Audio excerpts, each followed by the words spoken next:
Aiziet!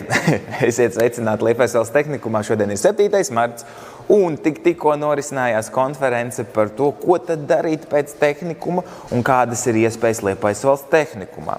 Taču šodien mēs gan nerunāsim ar absolventiem, bet runāsim ar esošajiem. Jā, pareizi tu teici, topošajiem, bet es gribētu teikt vēl joprojām ar esošo audzēkni. Nevar teikt students, jo tad augstskola vēl priekšā. Es teikšu vienkārši, čau Rēzī.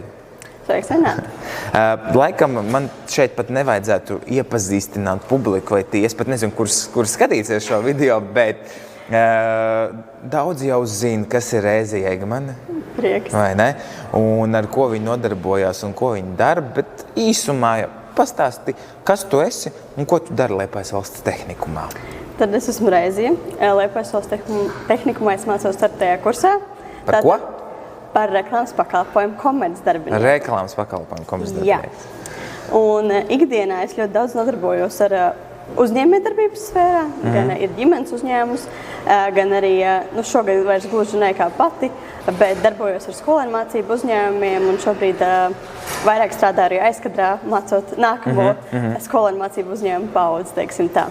Ļoti forši. Tas nozīmē, ka skolēnu mācību uzņēmums dod iespēju ne tikai būt tur iekšā un attīstīt uzņēmēju darbības dažādas principus, bet arī dod pēc tam iespējas attīstīties un kādā brīdī būt arī žūrijai, komisijai, vai ne, novērtēt, apskatīties. Un, manuprāt, pats labākais ir sniegt padomu tiem nākamajiem, pareizi? Jā, tā ir. Jā, un prieks par to dzirdēt. Tad uzreiz ņemot vērā, ka tev ļoti liela pieredze ar tādiem dažādiem pulciņiem un aktivitātēm skolā, cik grūti vai viegli ir to visu apvienot? Tas nav tas vienkāršākais uzdevums. Ir vajadzīgs ļoti liels gribas spēks, jo daudziem, es redzu, apkārt ir grūti savienot visparastākās lietas, kas ir, piemēram, tikai mācības. Līdz ar to, lai gribētu izdarīt kaut ko vairāk, ir jābūt gribas spēkam, ka tu redzi, kur tev tas noderēs, kāpēc tu to dari, jābūt šim kaut kādam mērķim, to ieguvumu, ko tu vēlies. Bet es esmu iemācījusies plānot, kas noteikti ir pamats, lai saprastu, cik daudz es pati varu paņemt, cik daudz es spēju, lai es varētu to, ko es daru, izdarīt kvalitatīvi un ar labāko atdevi. Tā kā iespējas ir jāgrib un jāskat tas tālākais mērķis. Jā, tad man uzreiz arī jautājums ir, kāpēc tu to dari? Par to papildus nemaksā, visiem pulciņiem papildus nemaksā. Tas ir papildus laiks, tas nozīmē skola beidzas, tev ir tagad, kas jādara, tev ir jāiesaistās, otrs tev pazūd tavs brīvais laiks un arī slodze. Kāpēc tev to darīt? Pirmajā kursā, kad es atnācu uz tehnikumu, es pirms tam biju tiešām klusa audzēkne. Teiksim tā, tas pelēkais, kurš atnāk uz skolu, nomācās, aiziet mājās un ar to pietiek, bet uz tehnikumu kā tādu es atnācu ar domu, ka es darīšu kaut ko vairāk. Es gribu izmēģināt to, ko pasaule dod. Un tad man tas mērķis, kāpēc es to daru, jo es gribu iztestēt sevi dažādās jomās, kamēr ir šī iespēja. Jo arī šobrīd tas, ko mums uzdod skolā, nav tas lielākais apjoms, līdz ar to ir iespēja. Pārbaudīt tās spējas, ko es māku, ko es varētu prast.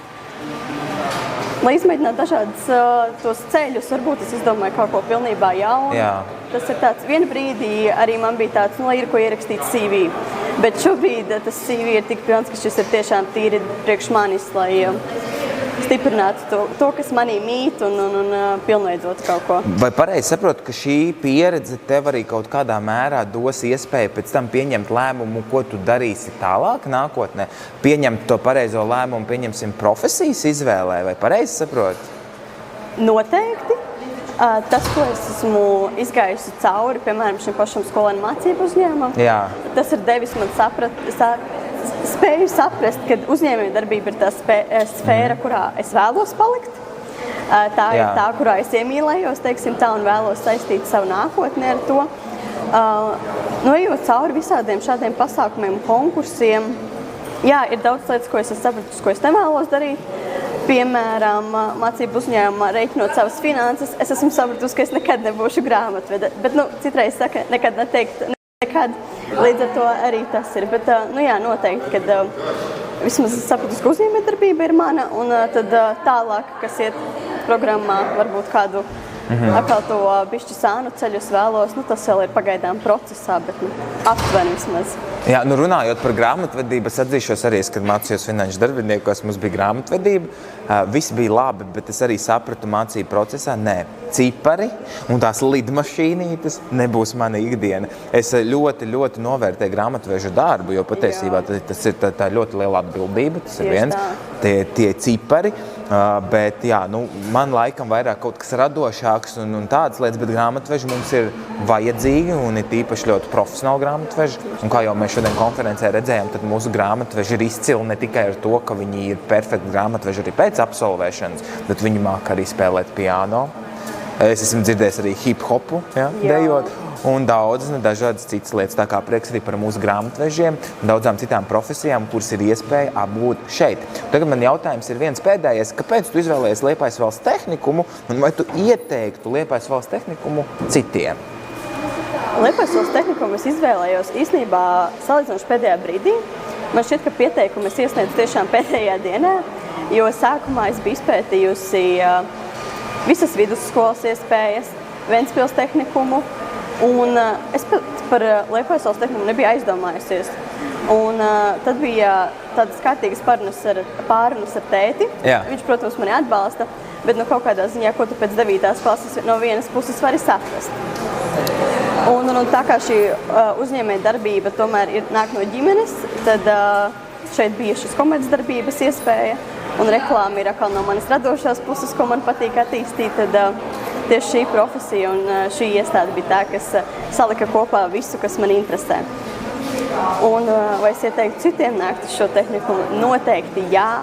Iespējas, kas ir tehnikumā, gan no profesiju viedokļa, gan no konkursu, gan specialitāšu profesionālajiem konkursiem un šie mācību uzņēmumi, cik aktīvi mūsu pedagogi iesaistās viņos un motivē jauniešus. Man šķiet ir vajadzīgs ikvienam, jo šobrīd daudziem jauniešiem ir grūtības sev motivēt, un tā vide, kas ir šeit, ir spējīgi motivēt mūsu ikvienu un man liekas, uzdabūt uz to pareizo ceļu, saskatīt katrā potenciālu. Tā kā šī noteikti ir vieta, kur sākt savu izaugsmu un ielikt pamatus. Noteikti paturpināšu to tavu teikumu. Ja pats tu vēlies un ja pašam tev ir vēlme un gribi to darīt. Man ir tiešām liels prieks reizī, kad man bija iespēja un ir iespēja tev satikt un klausīties un iespaidoties un iedvesmoties no tā, ko tu dari. Līdz ar to es tev novēlu visu tālāk, tikai to labāko. Es teikšu, kā iepriekšējais runātājs Kaspars teica, lai lido tik augstāk, lai tev viss izdodas. Un gaidīsim tev kā jau absolventi, kura varēs ar savu pieredzi dalīties. Mums paldies tev, lai tev forša piektdiena.